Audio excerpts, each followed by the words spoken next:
private area, sir? Phineas Whitman, private investigator. I have an appointment with Madame Carlyle. Please wait. Mr. Whitmer is here to see Madame Carlyle. You can go right in. That is Phineas Whitmer, the famous private investigator, hired by Madame Carlyle this morning. I'm curious why he's here. Maybe you should do some detecting yourself, 47. A famous private investigator...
Everything's just so strange.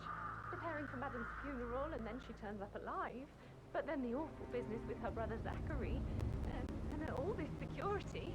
I've never seen a place guarded like this, and I dare say I don't like it at all. By the way, I told Kate about those texts. What did she say? Well, I thought she'd be mad at me, but she just thanked me. Said she understood the position I was in. We had a really good talk about it, actually. Oh, what did I tell you? She's a sensible woman. And that stuff from your ex is like manipulation. I know. I guess I thought she was gonna read into them and freak out. Say I must have done something to provoke her. Shit, man. Caroline, I really need a number on you. That's a bit excessive, I think, considering the fact that I spotted no less than 2 routes to get inside the house unseen. We know what we're doing, so don't worry about that.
Mr. Whitmer, thank you for coming on such short notice.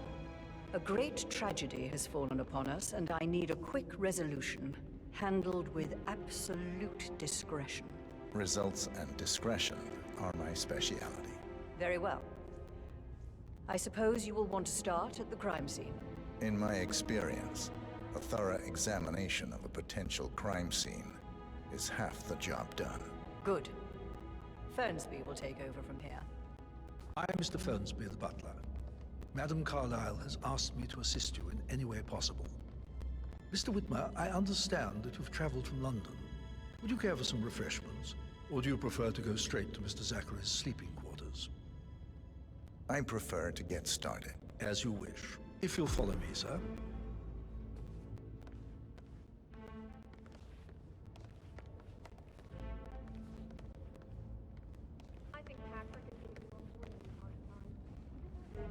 I feel obliged to point out that current affairs surrounding Madame Carlyle are of a delicate nature. You may be familiar with the recent announcement of her death. You will probably learn that a staged funeral is scheduled to take place tomorrow. Madame's children were not informed until this morning that their mother was in fact not dead at all. So please bear with them if they seem affected by the rather unusual situation. I trust I do not need to remind you that there will be consequences if word gets out that Madame Carlyle is still alive. I'll consider her dead when I leave. Before you inspect the crime scene, I will tell you this. The case concerns the death of Mr. Zachary, Madame Carlyle's younger brother. He was found dead in his bed this morning. The door was locked from the inside, and a suicide letter was found in his room.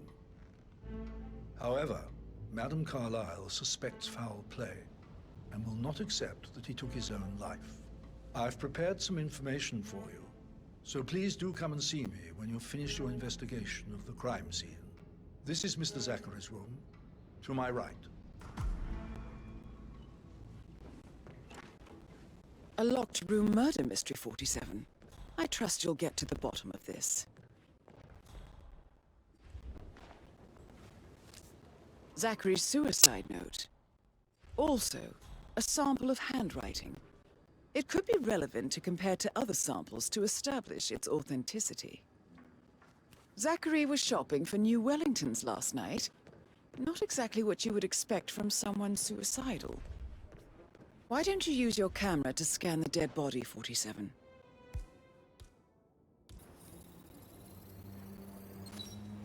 Throat markings indicate a rare, short-lived plant poison killed him. Spread shows time of death at around 10 o'clock last night. You do know your poisons, 47.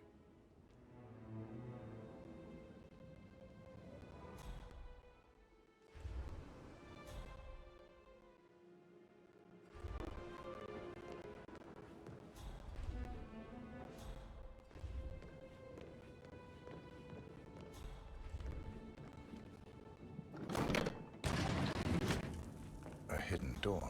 It's a secret passage. This could explain how the door was locked from the inside. A photocopy of the floor plans. Somebody's been researching the secret ins and outs of Thornbridge Manor. I believe you've done a thorough search of the crime scene, 47. Maybe it's time to see the butler. I'm curious about the information he's prepared for you.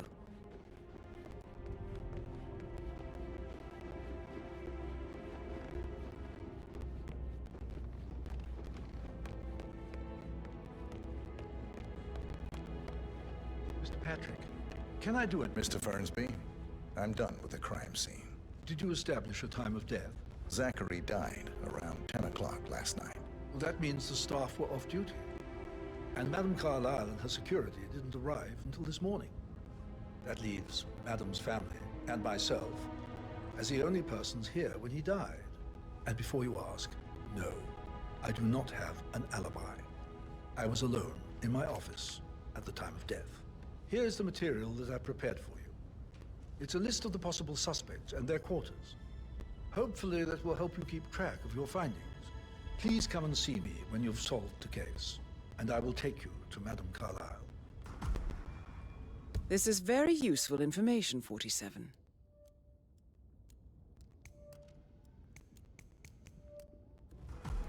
So how does one solve a murder mystery, 47? Motive, Yes, means, and actually, opportunity, could I you speed up believe. time so I don't May I die suggest from you ask the boredom suspects for and I fear I alibis? may not survive Or perhaps the you time. prefer searching the manor for clues first? Perhaps a brisk walk in the garden would do you good. I said speed up time, not my passing. Oh, just go away, will you? Of course, sir. I'll come back later. How very kind of you, dear Mr. Fernsby. I hope to see you soon. Creepy old git. Patrick Carlyle, can you tell me where you were yesterday evening? Shit, it's that sneaky butler, isn't it? He ratted me out. Elaine, give us some privacy, would you?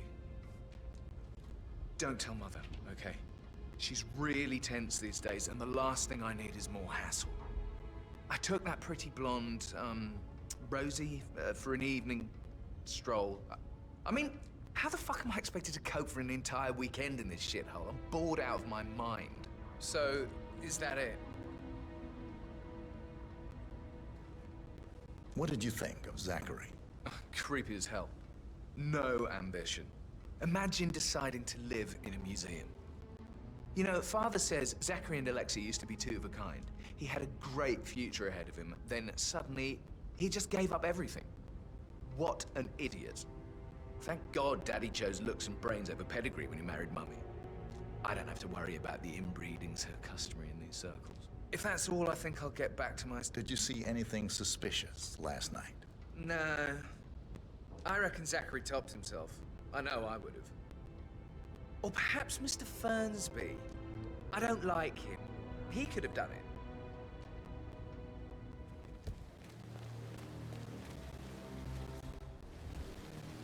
Professor Edward Carlyle, can you tell me your whereabouts for last night? Oh, yes, this dreadful business with Zachary. I stay at the local inn. You see, I prefer not to spend the night here at Thornbridge Manor. My brother Gregory came along for a nightcap. He'd never admit it, but I think he understands that I find this whole thing upsetting, and wanted to provide some comfort. I believe we went to the Stag's Head around 8:30. If that's all? Can you tell me about Zachary's behavior last night? I certainly didn't expect him to commit suicide. Sure, he was upset by Mother's supposed death. You were. But he seemed more engaged than usual. You should ask Rebecca. They had a long talk. Did you know that he hadn't left Thornbridge Manor in nearly 50 years? His plants, Mother, and the staff, all the company he had. Anything else I can do to help? Did you notice anything else out of the ordinary? You mean apart from the fact that we came here to bury our mother and she shows up alive and kicking? Zachary found dead in his bed this morning? Or perhaps that the planned funeral is still taking place and I have to do the eulogy? And Mother will surely have strong opinion on it afterwards. I can't breathe. Excuse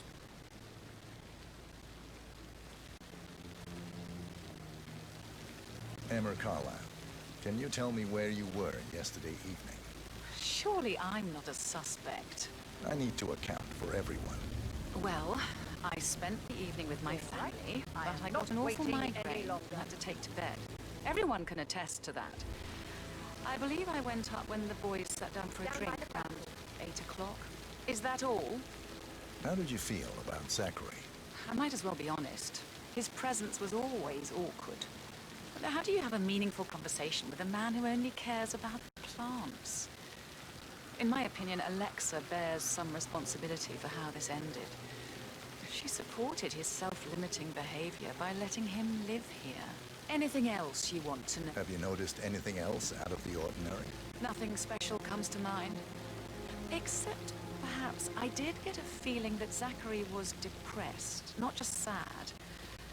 I suppose he realized that he had no one with Alexa gone.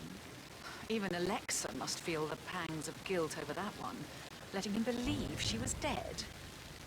Then again, guilt isn't her strong suit.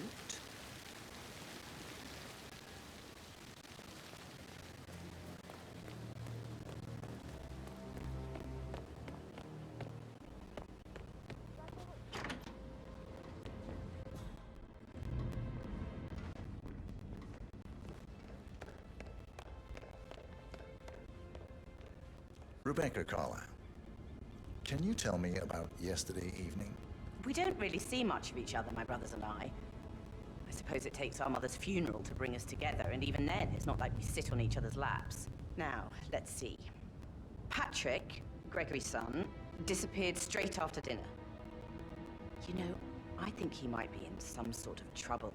Edward wanted to go as well, but Gregory convinced him to stay for a few drinks before they went off for a pint at the local at 8:45. I swear Gregory enjoys Edward's discomfort over staying here. I had a conference call with my New York office at 9, so I spent 3 hours on my laptop in my room and went straight to bed afterwards. I don't know about Emma.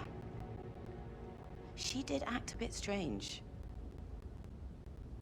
You know, I bet she was making lists for changes needing to be done once she gets her hands on Thornbridge Manor. Quite the shock she had when Mother arrived during breakfast. Is there anything else you want to ask me? Tell me about Zachary. Did he act strange last night? You know, now you mention it, he was a lot more chatty than usual. He wanted to know about my connections in the publishing business. Apparently, a friend of his is writing a book, which strikes me as very peculiar. I didn't think he had any friends. Is that everything, Mr. Whitmer? Anything else you feel like mentioning? I may be wrong, but I saw Mr. Fernsby, the butler, leave Zachary's room early this afternoon. And he seemed a bit startled when he saw me in the hallway. It's probably nothing. Oh, and one more thing. Please be kind to Edward. He can only take so much. Is there anything else you want to ask me?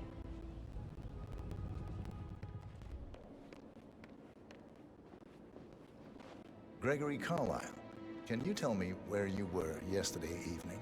Oh, you're wondering about my alibi, Mr. Detective. Well, I left Thornbridge around 8:30 for a pint with Edward. I wish I hadn't. Quiz night at the inn. On the other hand, staying here with Zachary, my obnoxious sister, and the wife sporting another one of her headaches would have been a fate worse than death. The short of it, Zachary was very much alive when we left. I stayed for the last shout, and I was back here just before midnight. Anything else you want to pry? Tell me about Zachary. Zach? Huh. Such a sad old sod. A bit heavy on the bottle, but who could blame him?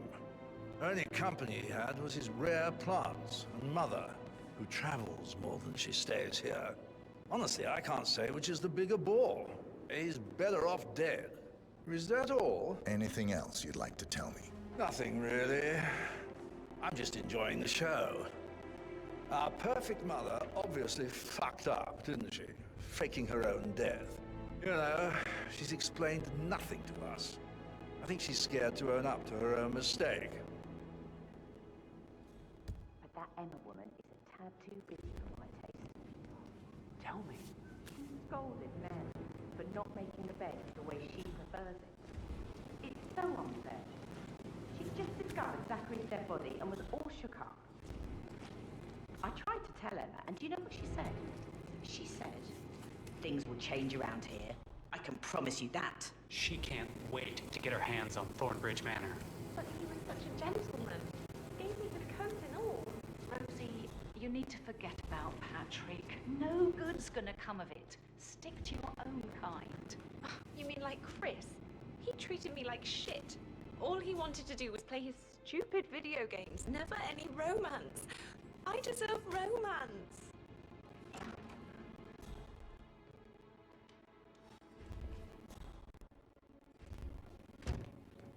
How are things coming along inside?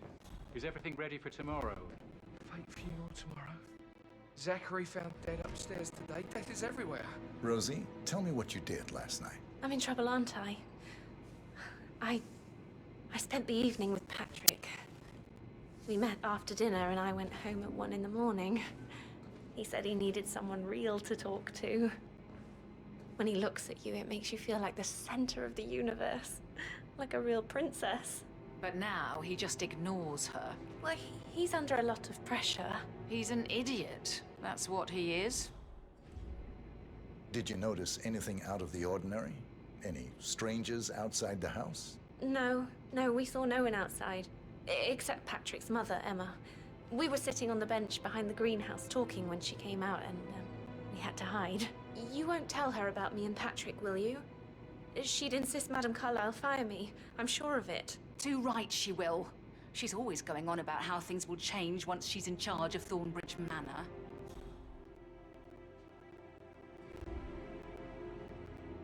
I can't deal with all this pretend funeral stuff just now.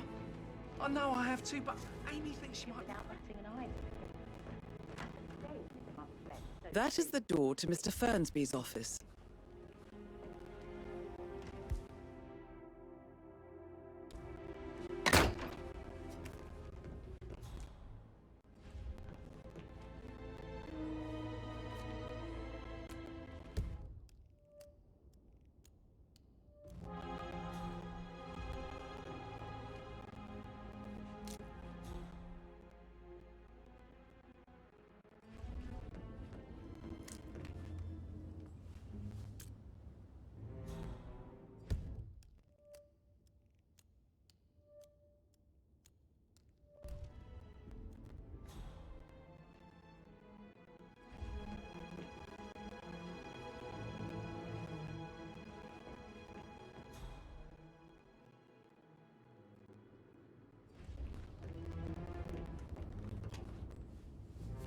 Zachary's diary. This is big. He was about to confess to the world that he and Alexa murdered their older brother Montgomery 46 years ago. And apparently, Mr. Fernsby helped make the murder look like an accident. And 47, the handwriting doesn't match the suicide letter in his room, proving he didn't write it himself.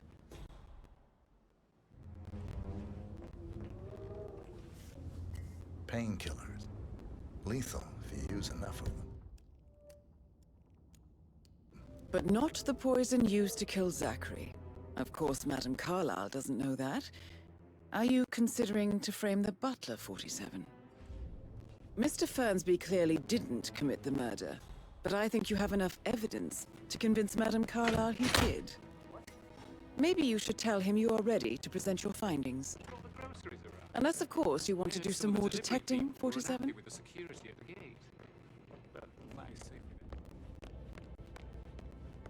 I'm ready to present my conclusion to Madame Carlyle. Very well. If you'll follow me, sir.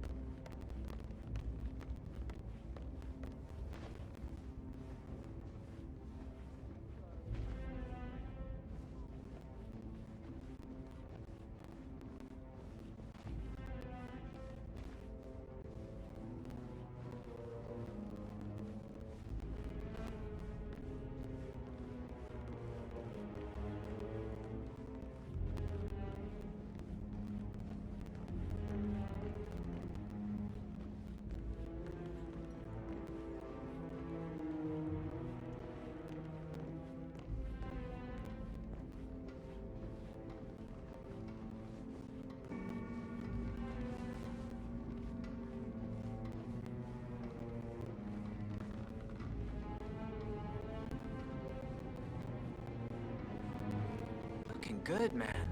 Looking good.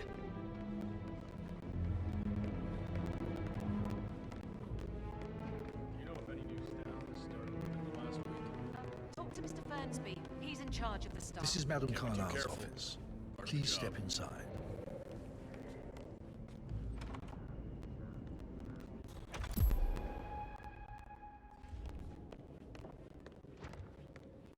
So, Mr. Whitmer, you've reached a conclusion. Take a seat. Please, go ahead.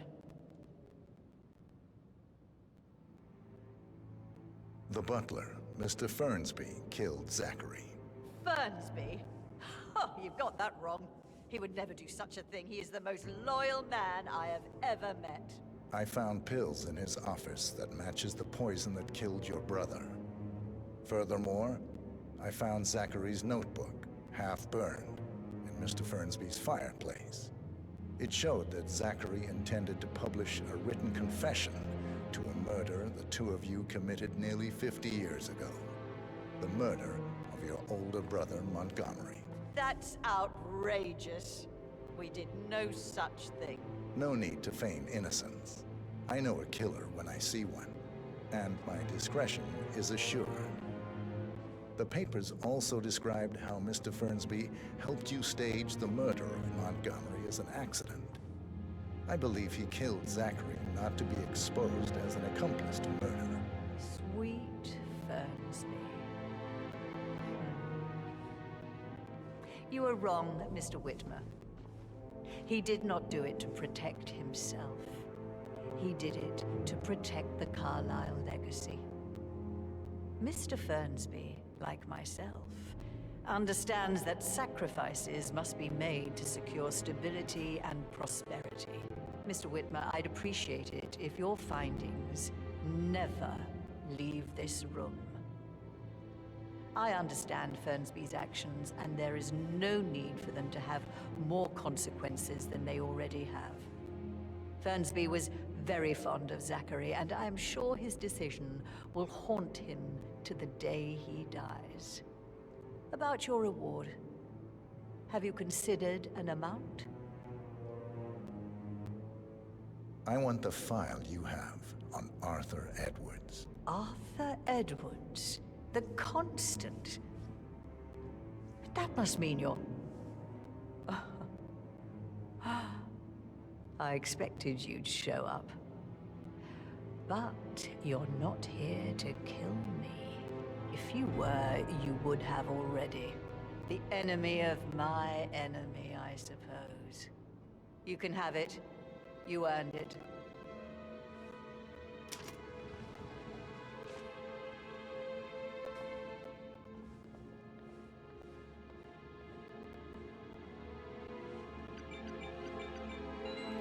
The file you want is in the safe.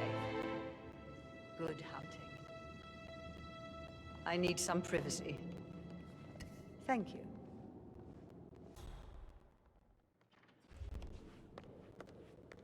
Greetings, sir.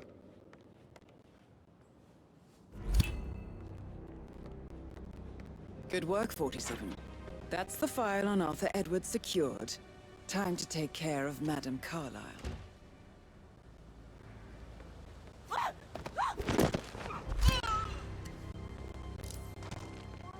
Mission complete. Well done, 47.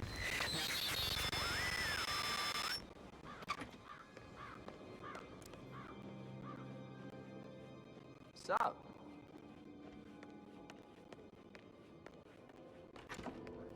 There are a lot of them on the grounds. Not that I'm aware. Just want to keep Madame Carlyle safe.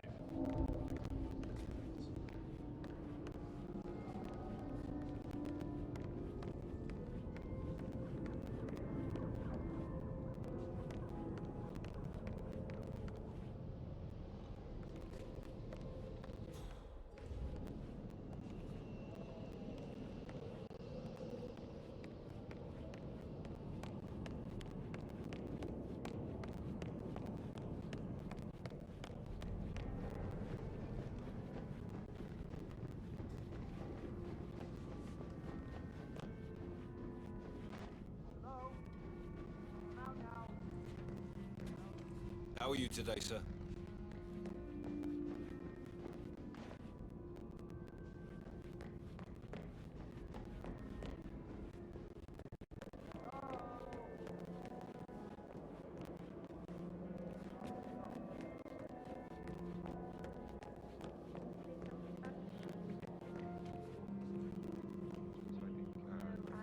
Yeah, you said. Yeah, same.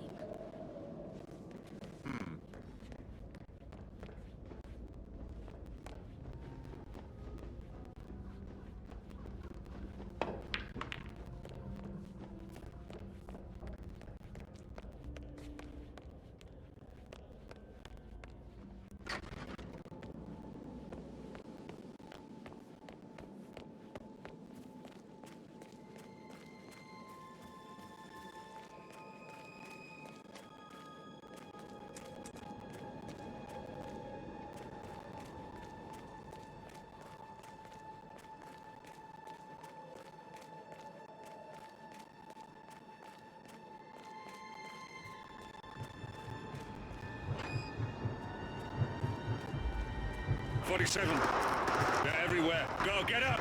It's the Constantine! Shit!